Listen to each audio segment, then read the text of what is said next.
I'm John Davis, Catholic News Service Rome Bureau Chief.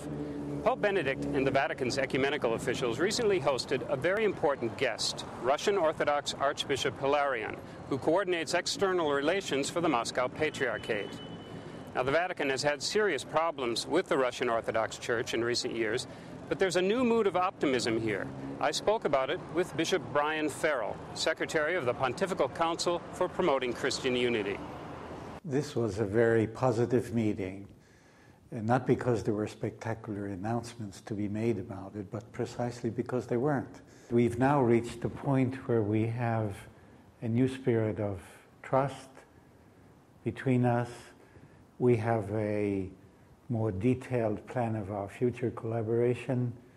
We have pointed to the steps that we will be taking in the near future. So in that sense, it is a moment of normalization of a relationship that in the past suffered from ups and downs that came with every question that came up.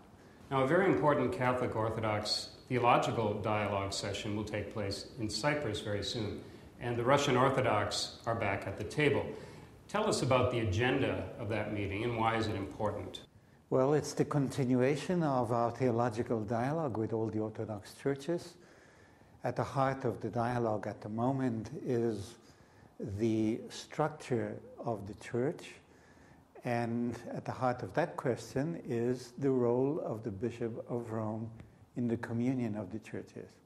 This is a huge question. It is central to any agreement that we will have on which to base full communion in the future, which is our hope and prayer.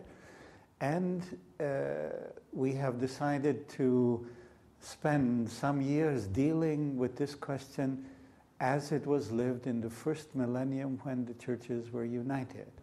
Then we will pass on to the second millennium when they were divided, hoping that in this third millennium we will be able to reach the point where we recognize each other.